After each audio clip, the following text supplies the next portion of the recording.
Hello guys, welcome back to my YouTube channel. एक और नए व्लॉग में भाई आप सबका स्वागत है। और आज की शुरुआत हो रही है भाई, हम बना रहे हैं स्मूदी। इसमें थोड़ा सा दूध, थोड़ा सा पानी और ड्राई फ्रूट्स और बनाना डालेंगे और फिर पी के आज निकलते हैं। आज का ब्रेकफास्ट होने वाला है स्मूदी के साथ। ठीक है दोस्तों, जल्दी जल्दी बनाता हूँ अभी। सो गाइस, अभी मम्मी पापा का आशीर्वाद लेके और अपना लंच बॉक्स लेके चल पड़ा हूँ भाई कोर्ट। तो दोस्तों चलते हैं कोर्ट में। और कल का भाई जो ब्लॉग था वो था बस पूरा जूडियो के लिए, जूडियो को बेसिकली कवर किया था। तो आप लोगों को भाई जिसको ठीक लगे आप शॉपिंग पे जा सकते हैं, इकोनॉमिकल शॉपिंग अगर किसी को करनी है तो। दूसरा मेरे को आपसे ये बात करनी थी कि अब अगर कल मैंने वर्कआउट की वीडियोस नहीं डाली, दैट डजंट मीन कि मैंने भाई स्किप कर दिया है। मेरा 75 हार्ड स्टिल ऑन, उसमें प्रॉपर भाई वर्कआउट भी चल रहा है, सारे रूल्स फुलफिल हो रहे हैं। आज भी मैंने सुबह का नहीं डाला है क्योंकि डेली वही डालना भी थोड़ा सा ठीक नहीं है। एक टाइम का भी डाल दूंगा, इट विल बी इनफ। तो ठीक है गाइस, अब चलते हैं कोर्ट में और भाई चलते चलते अपना स्मूदी भी पी लेते हैं ताकि एक ब्रेकफास्ट की फीलिंग हो जाए।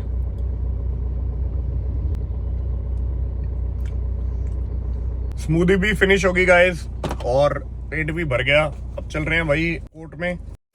ये आ गया भाई, हमारा लंच टाइम हो गया। ये भाई आज हमारे नए भाई साहब गुलिया साहब।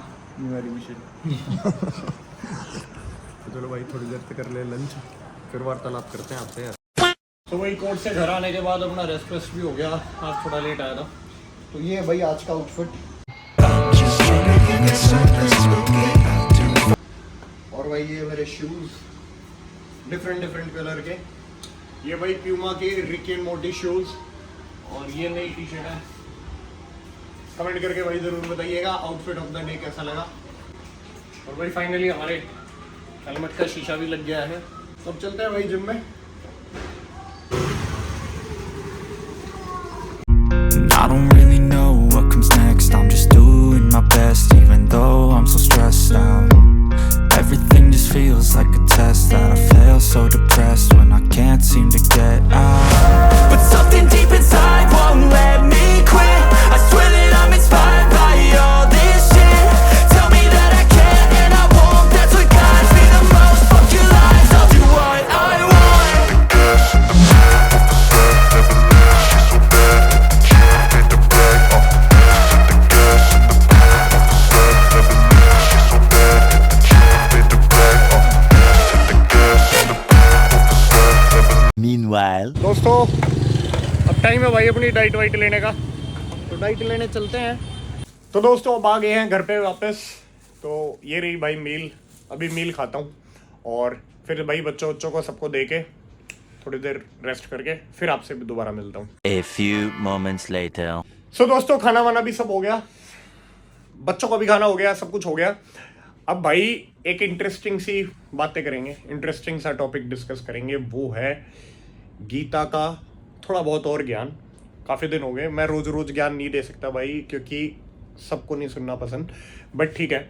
आज एक्चुअली क्या हुआ, आज मम्मी ने मुझसे पूछ लिया कि भाई तू गीता वीता पढ़ता है तो कुछ बात तो करता नहीं है, हमारे पास बैठा कर हमें बताया कर। तो मैंने सोचा क्यों बस मम्मी को ही वो ज्ञान दूँ, या जो मैंने थोड़ा बहुत सीखा क्यों ना मैं आप सबको भी बताऊँ। ठीक है, तो इसी बहाने भाई एक दो बातें शेयर भी हो जाएंगे आप लोगों से। तो भाई अभी मम्मी जी को बुलाते हैं रूम में और फिर आप लोगों को भी बताता हूँ क्या हम डिस्कस करते हैं। हेलो गाइस, सभी को राम राम। लो भाई मम्मी जी आ गई है। और मम्मी जी का भाई आज दिन में क्वेश्चन था कि भाई तू डेली पढ़ता है गीता, क्या तूने सीखा कुछ बता। तो मैंने सोचा कि चलो भाई मम्मी को भी बताएंगे, कुछ आप लोगों को भी बताएंगे। और मम्मी का भाई थोड़ा मन हो रहा है कि मम्मी भी गीता पढ़े। तो मेरे को तो भाई इस बात से खुशी हुई कि चलो मैं किसी को इंस्पायर कर पा रहा हूँ। जैसे कल दीपक कह रहा था कि भाई मैंने भी घर में गीता ढूंढने की कोशिश की कि उसको मिली नहीं, पर वो कह रहा मैं ढूंढूंगा और मैं पढ़ूंगा। मैंने कहा अगर नहीं मिले तो भाई मुझसे ले लियो, मेरी गीता पढ़ लियो तुम। तेरा भी आज ज्ञान देखती हूँ मैं कितना। हाँ ज्ञान तो देखो मम्मी, हर कोई पढ़ने से कुछ ना कुछ तो सीखने को मिलता है। मैं अगर भाई 50 चीज पढ़ रहा हूँ, हो सकता है मैंने दो मेरे को उनमें से बहुत अच्छी लगी हो। चलो तो है तीन टॉपिक बता दो। हाँ 2-3 बातें मैं भाई अभी शेयर करूंगा आप सबके साथ कि जो मैंने इसमें से अभी तक सीखा है। ठीक है, आगे भी करूंगा थोड़े टाइम के बीच में। तो सबसे पहली चीज मम्मी मैं आपको जो बताऊंगा वो ये है कि अपने कर्म पे ध्यान दो। वो ना दूसरे अध्याय में ही है, ये मेरे को याद है क्योंकि शुरुआत में थोड़ा सा मैंने सीरियसली पढ़ा था। कृष्ण जी जो कर्म के बारे में अर्जुन को बता रहे हैं, वो कैसे सिचुएशन हुई। तो भाई अर्जुन बिल्कुल है ना वो हो जाता है कि मैं नहीं लड़ सकता, मेरे को नहीं लड़ना, मेरे खुद के सगे हैं, मेरे से किसी का वध नहीं होगा, मैं नहीं करूंगा, और क्या मिलेगा मेरे को युद्ध करके। तो कृष्ण जी उनको बोलते हैं कि भाई आपको अपने कर्म से नहीं भागना चाहिए और आपको अपना कर्म करना चाहिए।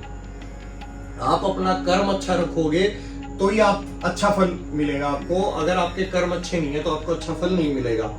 और अपने कर्म पे ध्यान दो, जो आपको फल मिलना है उस पे फोकस मत करो, उससे अपने आप को डी अटैच कर लो। देखो हम है ना कोई भी काम करते हैं ना, हम एक रिजल्ट को सोच के ही करते हैं, ठीक है। बट कृष्ण जी ये कह रहे हैं कि भाई आप उस रिजल्ट पे इतना फोकस ना करके आप अपने जो जर्नी है ना वहां तक पहुंचने की, वो काम करने की, आप उस पे ज्यादा फोकस करो, बाकी सब मुझ पे छोड़ दो। अच्छा उसमें ना एक एग्जांपल भी है अपने कर्मों को लेके। अगर हम अपने कर्म अच्छे रखते हैं तो भाई हमारे साथ अच्छा होता है। दुर्योधन था, एक अर्जुन था, कौरव था, पांडव था। दुर्योधन का नेचर सबको पता है, महाभारत जिसने भी देखी है, कि भाई दुर्योधन को गुस्सा भी आता था और उसके कर्म भी अच्छे नहीं थे। तो क्या होता है, महाभारत होने से पहले कृष्ण जी के पास जाते हैं दोनों मदद मांगने। कृष्ण जी सो रहे होते हैं तो अर्जुन उनके ना पैरों में जाके बैठ जाता है, ठीक है, कि सेवा करने के लिए दबाता है, जैसे भी है उसकी सेवा भावना होती है। और जो दुर्योधन होता है वो उनके ना सिराने पे जाके बैठ जाता है, सिर की तरफ, कि क्या हो गया इतनी देर से सो रहे, उठ जाओ, ये वो। तो उसकी ना भावना वैसी होती है और उसके कर्म भी वैसे होते हैं। तो जैसे ही कृष्ण जी उठते हैं तो वो अर्जुन को अपने पैरों में पाते हैं, तो वो बोलते हैं हाँ अर्जुन बताओ मैं क्या मदद कर सकता हूँ। तो वो बोलने वाला ही होता है, इतने में दुर्योधन बोलता है मैं बड़ा हूँ, मैं पहले आया, मैं यहाँ बैठा हूँ, तो पहले मेरी सुनी जाए। तो कृष्ण जी बोलते हैं ठीक है भाई तू बता पहले तेरी क्या इच्छा है। तो दुर्योधन के अंदर मन में ये भावना थी कि इसके पास इतनी बड़ी सेना है कृष्ण के पास, तो मैं वो सेना ले लेता हूँ। तो वो कहते हैं मेरे को आपकी सेना चाहिए, ठीक है। तो कृष्ण जी कहते हैं ठीक है आपको दी सेना, ठीक है। फिर वो पूछते हैं अर्जुन बताओ मैं तेरी कैसे मदद कर सकता हूँ। तो अर्जुन कहता है कि मेरे को कुछ नहीं चाहिए, मेरे को भगवान बस आपका साथ चाहिए, आप मेरे सारथी बन जाओ। कृष्ण जी ने भाई सौगंध ली थी कि वो हथियार नहीं उठाएंगे, नहीं तो भाई महाभारत का युद्ध 1 सेकंड में खत्म हो जाता। उनका सुदर्शन चक्र अगर चलता तो उस सुदर्शन चक्र को रोका ही नहीं जा सकता। तो अगर वो उनकी टीम में आ जाते और वो बोलते कि भाई ठीक है मेरा सुदर्शन चल गया, तो महाभारत तभी खत्म हो जाती। तो भाई दुर्योधन ने मांगी उनकी सेना और अर्जुन ने मांगा भाई भगवान का ही साथ, कि आप मेरे सारथी बन जाओ, बस मुझे गाइड करो। तो अर्जुन के कर्म अच्छे थे, उसको अच्छा मिला। दुर्योधन के कर्म बुरे थे, सबको पता है कि उसके साथ क्या हुआ फिर। तो मम्मी आपने क्या सीखा है जो मैंने आपको बताया उससे? अपने कर्म अच्छे करते रहो, हाँ उसका फल की इच्छा मत करो। हाँ, अपने कर्मों पे ध्यान दो। आप अगर अच्छे कर्म करोगे तो आपके साथ अच्छा होगा, आप बुरे कर्म करोगे तो बुरा होगा।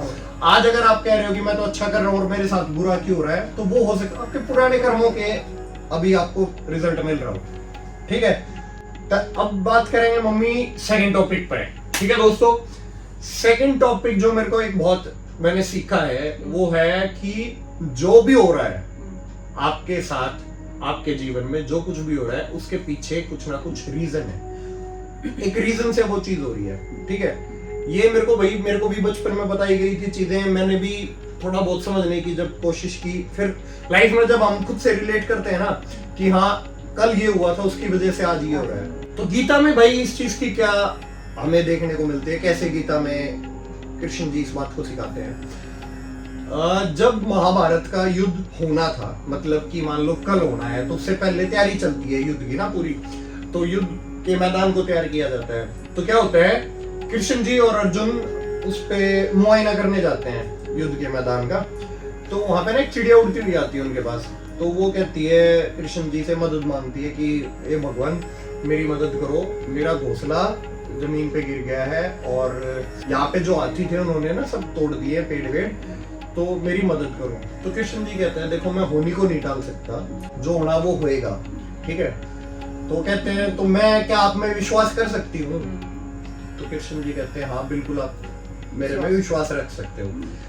तो क्या होता है जब अगला दिन आता है, युद्ध शुरू होना होता है, तो कृष्ण जी अर्जुन से उसका धनुष मांगते हैं कि एक बार मुझे अपना धनुष दो, और वो ना एक तीर चलाते हैं। दूर एक हाथी खड़ा था, उसके गले में घंटी थी, वो घंटी नीचे गिर जाती है जमीन पे। तो अर्जुन हंसते हैं कि अरे भगवान आपसे निशाना भी ठीक नहीं लगा, लाओ मुझे दो, मैं हूँ धनुर्धारी और मैं लगाता हूँ निशाना, मैं हाथी को मार गिराऊंगा। तो कहते हैं नहीं नहीं, जो काम था वो हो गया।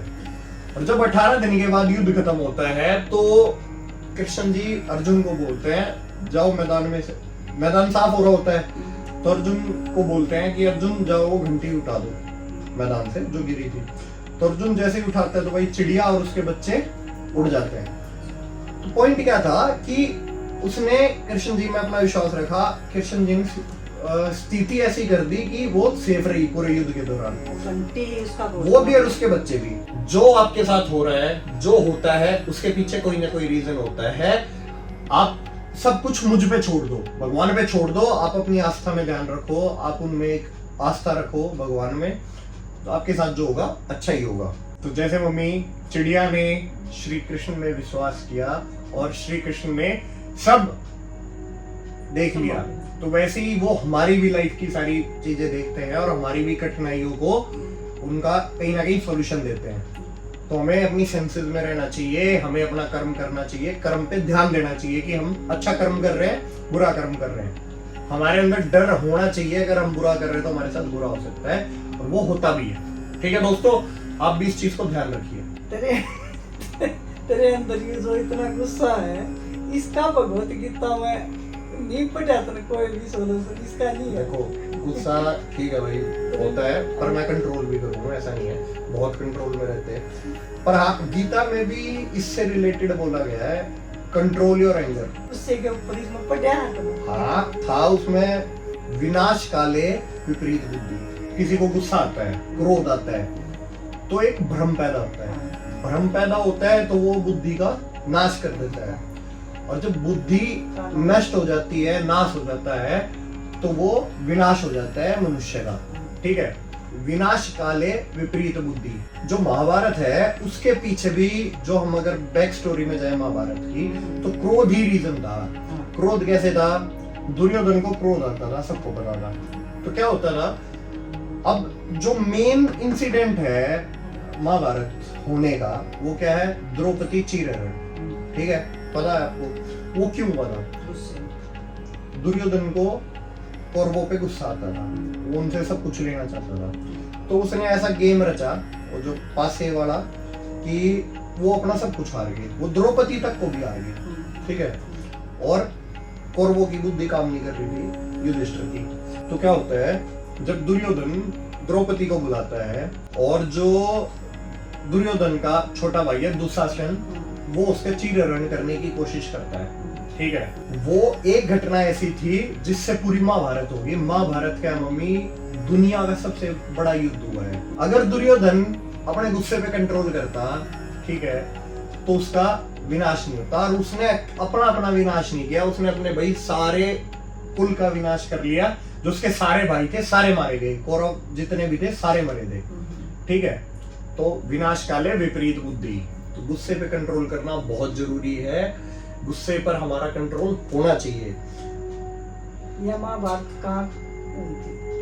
कुरुक्षेत्र में। मम्मी देखो क्वेश्चन पूछा है, मत दिखाते ही बुद्धि देखो। तो मम्मी कल से मैं आपको भी रिक्वेस्ट करूंगा, आप चाहे इसके 2 पेज पढ़ो, 5 पेज पढ़ो, जैसे ही आपको खाली टाइम मिले, दिन में काम वाम करके, रेस्ट कभी भी। तो सारे ज्ञान नहीं हो जाएंगे। ना पढ़नी चाहिए मम्मी, हम हिंदू हैं, मैं अपनी हमारी तू पढ़ ले, बता दे मैं तो बता ही दूं, मैं रोज तो कितना ही बताऊंगा। मैं बचपन में पहले महाभारत सारी सब देख रखी है। गीता के आपने 4 बात नहीं मेरा हाँ, तो आप भी पढ़ो। और दोस्तों अगर आप लोग भी पढ़ना चाहते हैं, कुछ भाई अपने धर्म के बारे में जानना चाहते हैं, प्लस में आपके जीवन में कभी भी कोई भी शंका हो रही है, कहीं पे आप अटक गए हो, कुछ भी है, हर चीज का सॉल्यूशन आपको गीता में मिलेगा, ऐसा बोला गया है। ठीक है, और ये 100% सच बात भी है, क्योंकि हमारे जितने आजकल भी जो भी भाई धर्म का प्रचार कर रहे हैं या जिनको नॉलेज है, गुरुजी हम जिनको बोल रहे हैं हर प्रकार के, सब यहीं से है, सब यहीं से है, यही पढ़ते हैं, यही बताते हैं, इन्हीं का सॉल्यूशन बताते हैं। या आप कमेंट में भी पूछ सकते हैं भाई, अगर आपका कोई भी क्वेश्चन है, मैं वो पढ़ने की कोशिश करूंगा, बता भी सकता हूँ, नहीं तो भाई मैं तो क्या ही बताऊंगा, गीता आप पढ़ो। तो ठीक है दोस्तों, आज के व्लॉग को यहीं एंड करते हैं। आज का व्लॉग भाई गीता को डेडिकेटेड है। मैं अपने आप को भाई बहुत सौभाग्यशाली समझूंगा अगर 2 आदमी भी गीता पढ़ना शुरू कर देंगे। हालांकि थोड़ा थोड़ा मैं इंस्पायर कर पा रहा हूँ लोगों को। आपका भी अगर भाई, आपके पास भी अगर समय है या आप 2-5 पेज पढ़ सकते हैं तो भाई आप भी पढ़ें। मम्मी तो भाई पढ़ोगे निकल से, पक्की बात है, चाहे 2 पेज पढ़ो, कोई टाइम लगते हैं, कोई प्रेशर नहीं है भाई किसी पे, आप अपने हिसाब से कर सकते हैं। जब भी मेरा होगा खाली होगा मैं पढ़ सकती हूँ। आपको भाई क्या बात अच्छी लगी आज के टॉपिक में से, आप भी कमेंट करके जरूर बताइएगा। और अगर वीडियो अच्छी लगी है तो प्लीज लाइक और शेयर करना मत भूलिएगा। कमेंट करके जरूर बताइएगा अगर आपका कोई सजेशन है या आपका कोई भी क्वेश्चन है। सब्सक्राइब करना भी ना भूलें। तो ठीक है दोस्तों, कल फिर मिलते हैं एक और नए व्लॉग के साथ। जय श्री राम। जय श्री राम।